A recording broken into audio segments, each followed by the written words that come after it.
All right, if you want to go ahead and start coming back in, it's about time to get started again.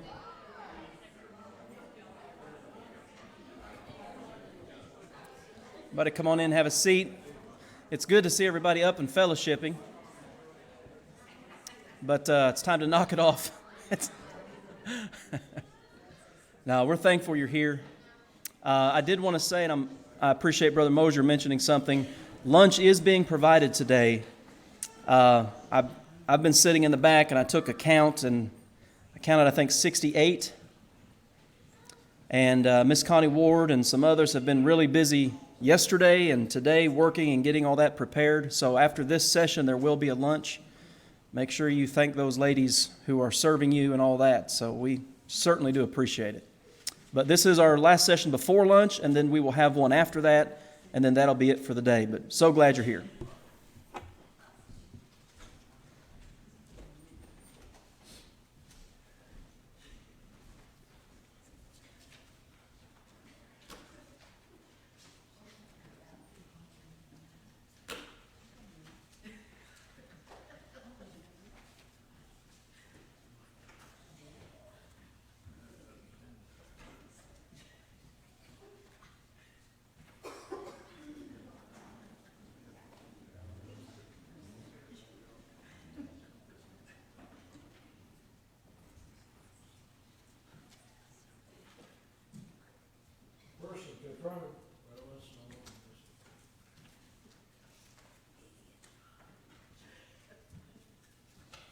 Person confronted with the death of a loved one often experiences anger. This anger can be expressed as shock, denial, or numbness. After that, you have disorganization and confusion, loss, emptiness, sadness, and so on. Elizabeth Kubler-Ross in 1969 wrote a book on death and dying. She decided there were certain stages you go through and then you're done. Mrs. Ross was not correct in that thinking, but she taught a 5-stage theory. I'll give you those stages. It's possible to go through these stages any time in your life if you lost a loved one. You can repeat them, have them in reverse order, only experience 2 of them, 1 of them, all of them, but they're all normal. We all go through some of these things, but it's not the case that you go 1, 2, 3, 4, 5, now you're done. The reality of the situation that it confronts us sometimes leads us to shock, and we get into the stage they call denial. It's the case that those who have experienced a long illness in their loved one have never experienced this stage. They expected the death, so there's no denial.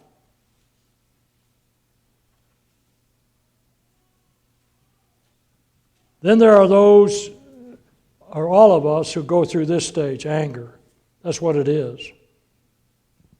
The anger goes something like this, if I can define it. It's hard to define because, as I said, everyone experiences this differently. I'm not ready for this kind of anger. We direct our anger outwardly, as Jeremiah did, even toward God. Not unusual to be angry at God. He understands that. What we do about it is another thing altogether. And what happens when we experience this feeling, we get angry about being angry, and so the anger gets angrier, and it's just a vicious cycle.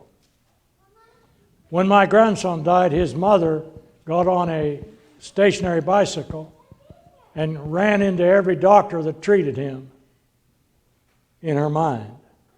She was so angry. I understand that. I've known people who tried to bargain. That's one of the stages. They try to make a secret deal with God. God, if you'll do this, I'll... So they bargain. I very seldom have seen that or had someone explain it to me. But I do know that they feel guilty later, and they've talked to me about that. Well, I tried to bargain with God. I told God if He would, I would do this, and so on. Well, what happens there is all you're doing is treating your pain. So think about it that way. I'm trying to protect myself from pain, so I'll make a deal with God. It's just a kind of self-treatment. There's nothing specifically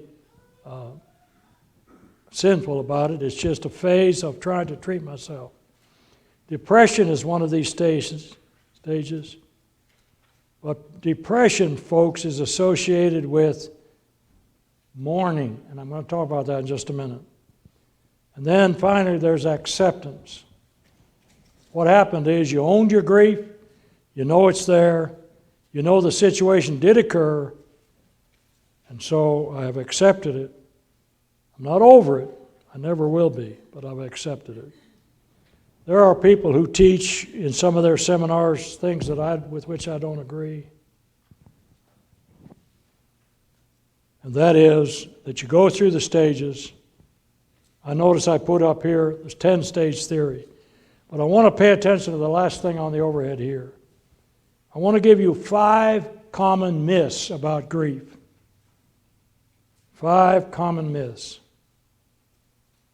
And because there are these thoughts in people's minds out here in the community, maybe in yours too, we have to go over these. We just have to understand these are not true. You all know that a myth is a female moth.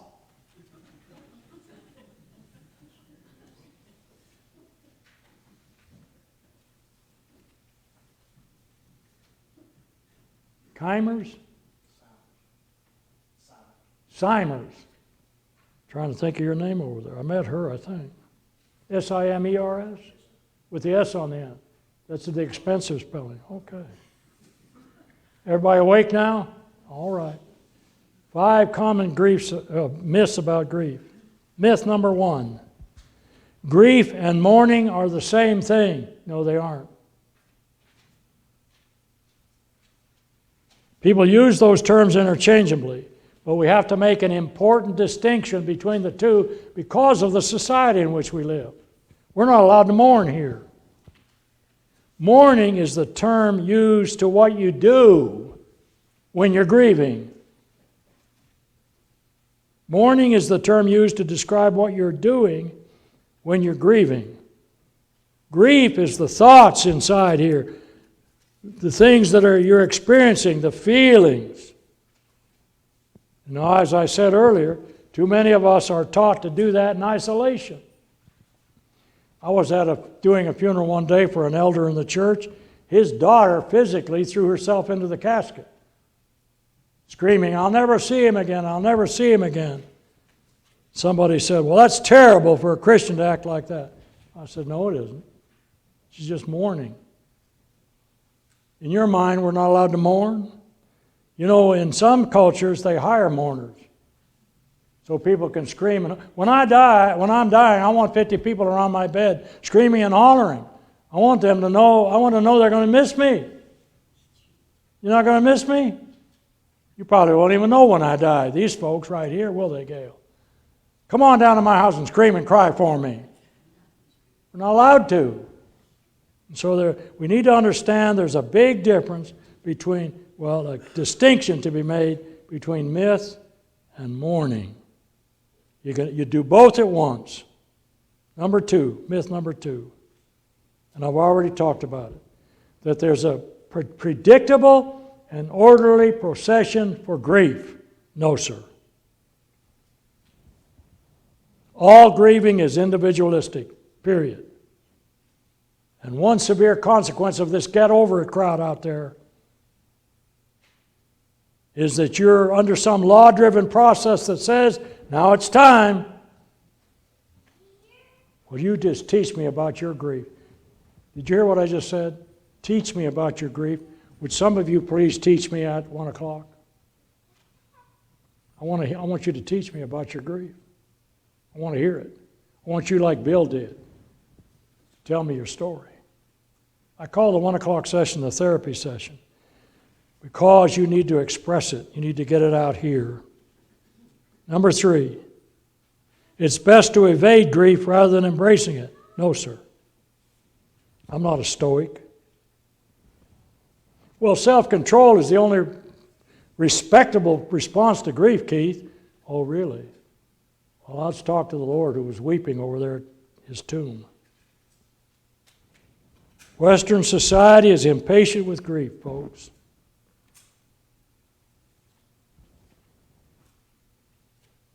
Dr. Wolfelt wrote this: friends, family, co-workers often encourage a get-over-it stance.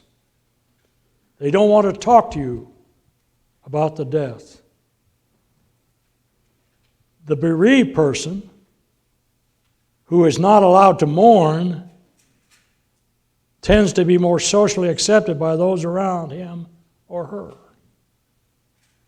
However, this type of collaborative pretense surrounding grief does not meet the emotional needs of the bereaved person. Instead, the survivor is likely to feel further isolated in her or his experience of grief, with the eventual onset of the going crazy syndrome. Attempting to mask or move away from the grief results in internal anxiety and confusion. Our society encourages people to move away from the grief instead of toward it. If we want to help bereaved people, we must remember that it is through the process of moving toward pain, expressing it, that we move toward eventual healing. Myth number 4. My goal after death is to overcome or cope with grief. I've already talked about that. No, sir. I'm never over it. And number 5. When you cry when you're grieving, you're just a weak person. Why, tears can't bring her back, Keith. Crying is a gift from God. Use it. It relieves the tension.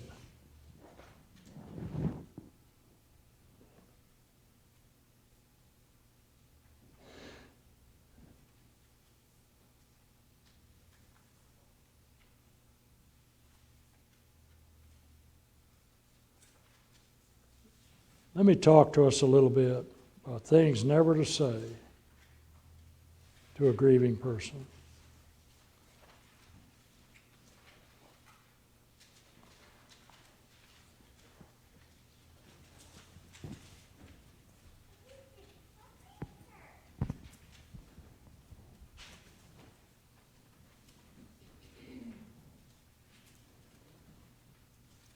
I know just what you're going through is the very worst thing you can say to somebody who's grieving. Because you don't. Taking the view that all grief is individualistic means that you're going through it your way, and the only way you can do it. And I have no idea what that is, because I'm not you. And what happens when you say that to somebody who's grieving is they think that. You don't know what you're talking about. You just make them more angry than they were. I avoid that statement at all costs. When my grandson died, my daughter-in-law's mother said to her, "Now, Cindy, you need to get over this. After all, you can have another one."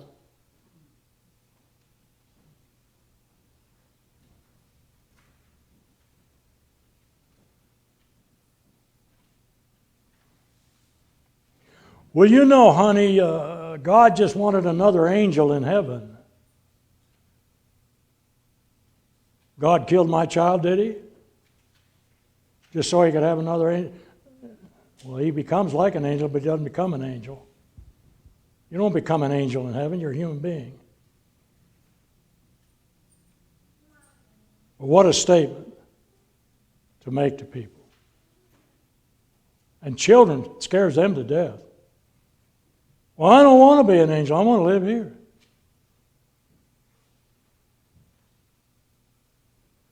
Well, you know, Keith, God doesn't put on you any more than you're able to handle.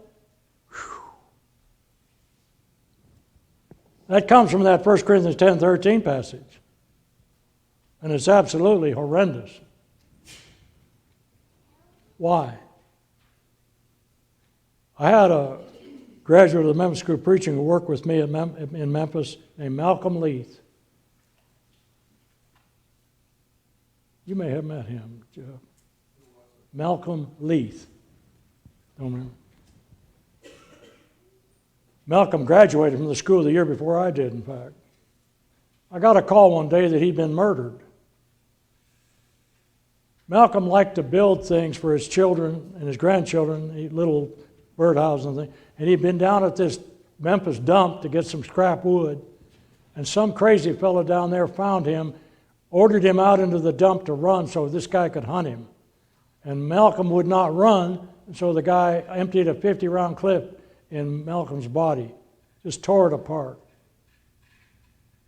At the funeral on Witten Road at the Forest Hill, whatever it's called, Forest Hill out there, the place was so crowded there were people in the parking lot trying to... This Baptist preacher walked up to Martha, his widow, and said, "Now, Martha, you know that God doesn't put on us any more than we're able to bear." I loved Martha's answer. She's a Christian. She knew what the Bible said, and she had it right. She said, "Are you telling me that if I hadn't been so faithful, God wouldn't have killed Malcolm?" Because that's what that statement means. God doesn't put on us any more than we're able to bear. Why? He killed Malcolm so I could find out how faithful I am? The Bible doesn't teach that. But that's what that man said. But Martha had the answer, didn't she? She knew. I get a letter from her almost yearly now where we write to the people to keep that fellow in prison. I'll let him out. They have a tendency to want to let these guys out on the road again. God doesn't put on me any more than I'm able to handle. That is not biblical, nor is it helpful. Watch this one. Well, you know it was her time. It was his time, Dorothy. I mean, you know. How do you know it was his time? We had a lady at South Haven, lovely lady, but she had something confused in her head from Hebrews 9:27. It's appointed unto man once to die. And she'd make the argument, well, when I have a hair appointment, I've got to keep it. And that hair appointment's at a certain time, so that's it. And I said, well, I hope I'm not in the car when it's your time and you're driving. She had something mixed up there. All that verse is saying is we don't die twice. It's appointed unto man what? Once to die. We don't die twice, just one time. So all the time you got to do is once. Right? She had it all confused. But you'll hear people say, well, it was his time. How do you know that? I'm years old. It's not my time yet. I hope. I'm going to lunch here in a minute. Well, things not to say. Watch this one. How are you feeling? If you want to say that, you better be ready to hear it. Okay? What business of yours how they're feeling?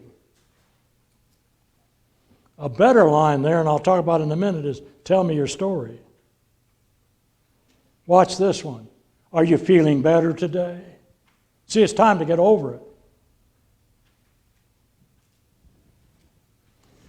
Oh, Dorothy, aren't you excited?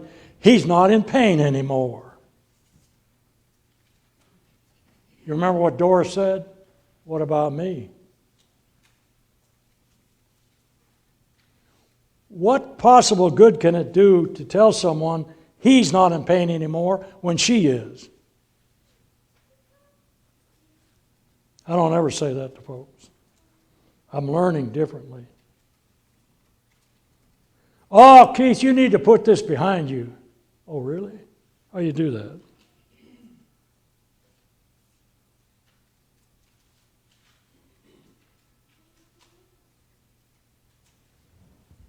Well, Keith, she's no longer a burden to you now. Wow.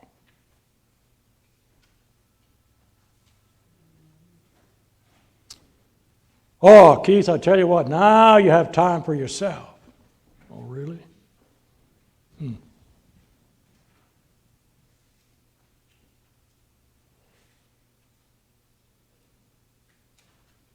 I heard this one personally at a funeral, standing next to the grieving widower, And someone said to him, "Weren't you expecting this?"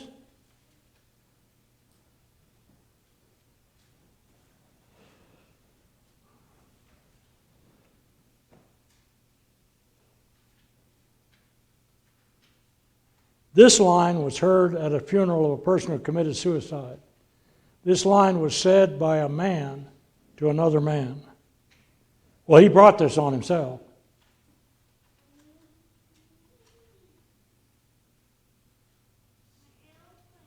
This one always strikes me as strange.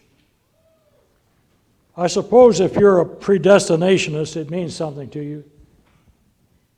But here's one that I've heard many, many times at funeral homes. Well, you know, everything happens for a reason, Keith. Oh, it does? What was the reason? I don't ever say that to folks.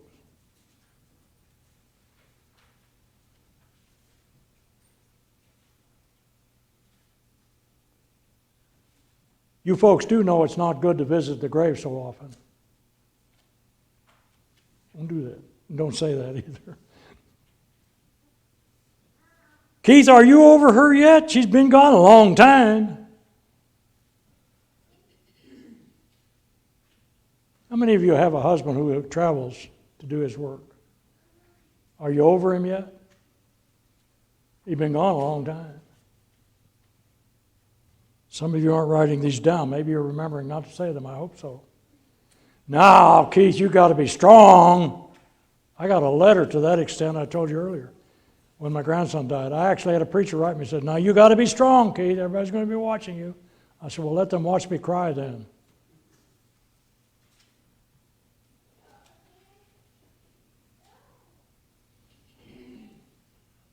Why are you still crying? Ever heard that one? Why, she wouldn't want you to be sad. I do. I want you screaming and crying when I die. Nobody's going to miss me. Will you miss me? A little bit? Thank you.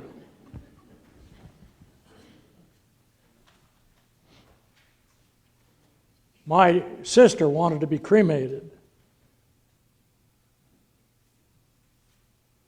My other sister was asked by the girl that Kathy, who died from lupus, incidentally, but she was asked. She said to me, "Kathy wants her ashes scattered on Lake Erie, but if we do that, she'll never get to heaven." I said, "Don't tell me that. That's just dumb." Well, you ought to be grateful, you know, you're still young and you can still marry.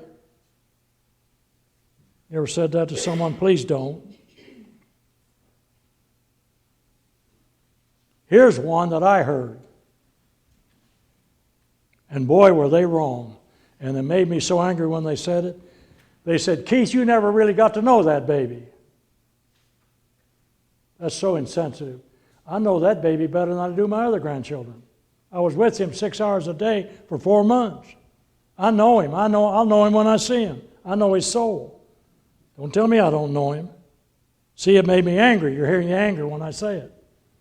These are statements that make people more angry than they are. Here's one. Well, at least the other twin lived. Brother Barry, tell them the note you just got.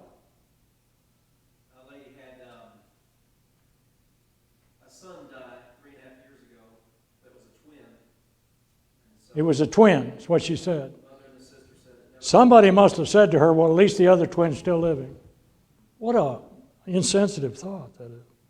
How about this one? Well, God wanted your child more than you did.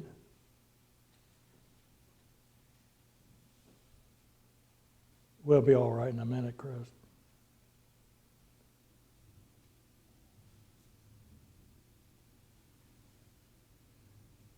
Don't let the children see your sadness. They need to see it. They need to know they're part of the feeling. Don't abandon them in this moment. Well, let's think about some things to say.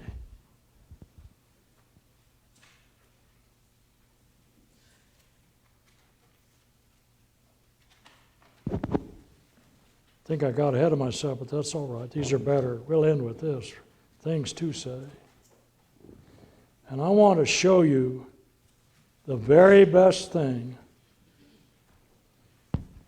to say to anybody who's grieving. Jerry Barber, a friend of mine, preacher, said this to Cindy at the cemetery when the boy died. He said, "Cindy, I'm thinking about you." That is the greatest line you can do with anybody who's grieving, folks. I'm thinking about you. In other words, I'm here. If you need to say something, I'll listen. Tell me your story, whatever. But I'm thinking about you. I think the most often used expression is, "I'm sorry." Well, that's all right, but we know now that actually makes some people angrier. "What are you sorry about?" they'll think. Well, so I've avoided that one. There's really nothing wrong about that if you put something with it. "I'm sorry about your loss." That's not too bad. That's sort of helpful. But the very best one is, "I'm thinking about you." Let me make some suggestions to us about things when you're approaching a person who's grieving. If you're not extremely close to this person, family member, then please try to wait until after the funeral to visit him or her. And folks, that's when they need us the most. Barry, the time they need you is the day after the funeral to go by. You and Gail maybe. Preachers know to go to the house immediately and take care of some things. But when I speak to a survivor, it's a short conversation. He or she's got other things on her mind. So I want to suggest, when you and I speak to survivors, let's keep the conversation brief. Don't be over dramatic. You may be so extremely close you break down and cry, that's all right. But let's not be overly dramatic. And one thing you must not do, and I did it earlier, I know just what you're going through. Why, when my wife died, what's that got to do with me? Obviously, I've never talked to someone about my grief because I'm still doing it too. One of the things I do is look at the person. If they're crying, I try to stop talking immediately. Because I've learned that grievers will let us know whether they want us around or not, just by their body position or whatever. Something else I want to suggest since we have this. You can email people, but please don't expect an answer back immediately. It may never be answered. Sending a text message is never appropriate. That is so impersonal and unfeeling. Sometimes people today post on social media. The suggestion here is it's probably okay to respond that way since they've already posted. But I would not send a text message.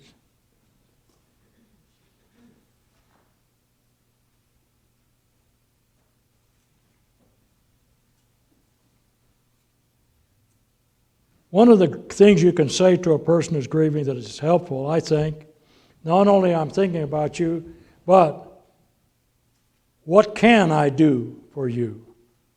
Not I'll do it, what can I do for you?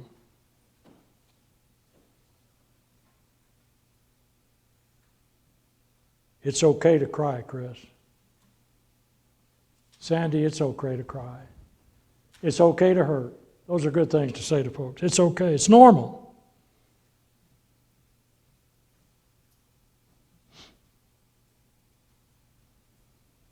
When I went down to Billy Bland's house that day, I said to him, "Billy, I do not know what to say."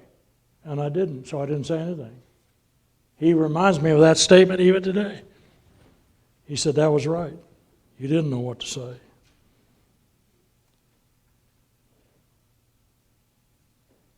You can also tell someone you're in my prayers. That's a good line. This one I use because I minister to people in this area.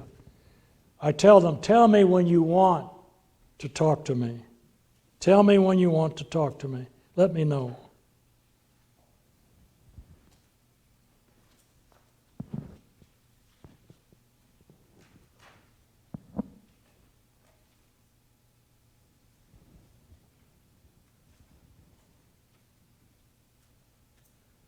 Tell me more about your husband, mother, child.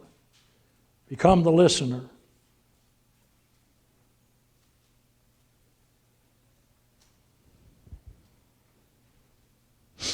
When you get a chance to sit down with the person and really listen, toward the end of that listening, you encourage this person, tell him or her, I see that you're learning acceptance of a loss, but I see that you're still experiencing it, and that's normal. One thing I told Brother Bland's wife was, you don't need to talk, I'll just sit here. She would not talk about that boy for 3 years until after his death.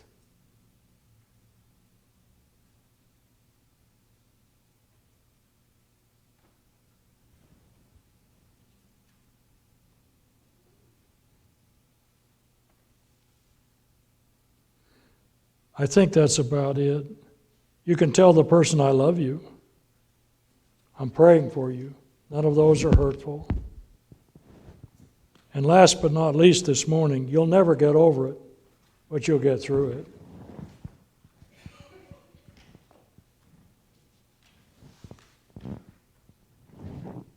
I gave you a handout on questions for those who grieve and so on.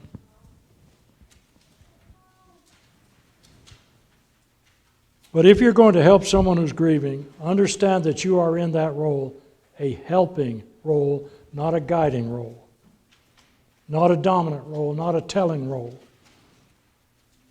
We're not there to discourage, we're trying to understand their story. We're letting them tell it. When someone is grieving, it requires that someone come by to drive them places sometimes. Just being there with their mouths closed and their ears open.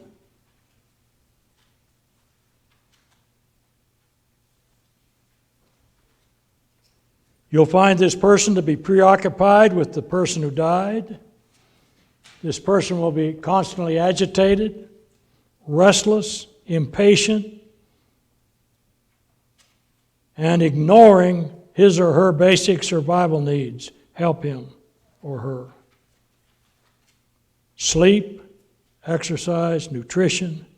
I love our practice of taking food in to families because they're not getting it ready for themselves. That's a great practice. Be a supporter.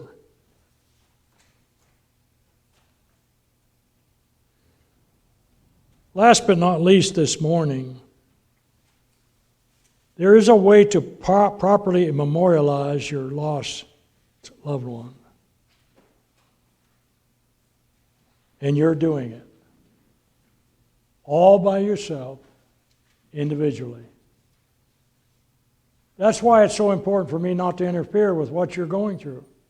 Because you are going through the process of memorializing the one you love. It's your memory. It's your memorial.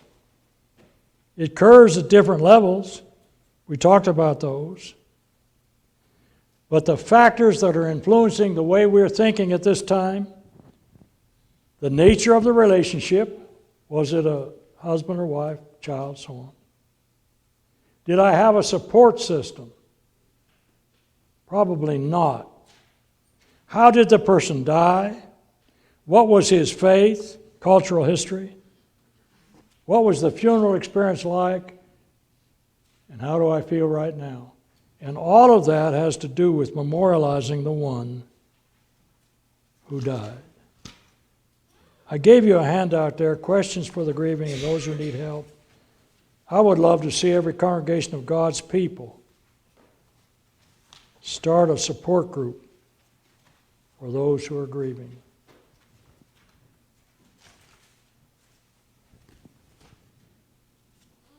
Whenever I talk about grief and those who are going through it,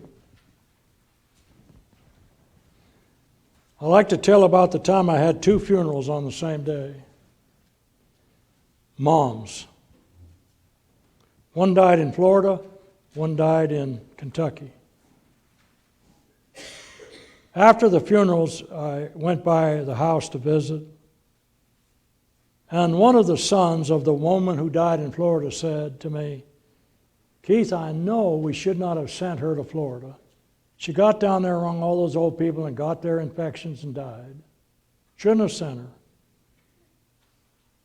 Went to the next house. Mom died. Her son said, "Keith, I wish we had sent her to Florida for the winter. She died because this cold weather up here just killed her." I could have said many things to those folks. I said nothing. Because in their minds, they were grieving and memorializing Mom.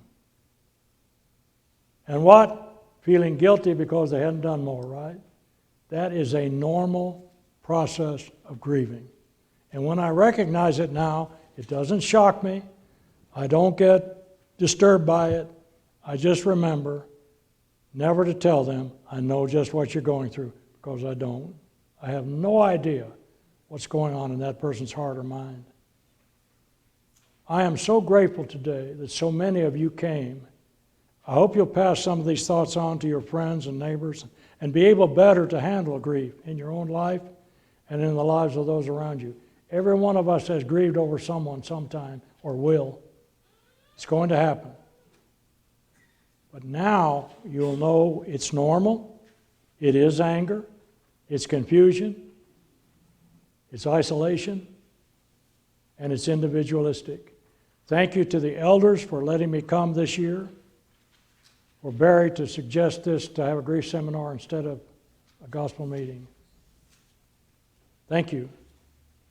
You're through with me now because I'm through with you. No, thank you so much. It was so intent in here. I really appreciate it.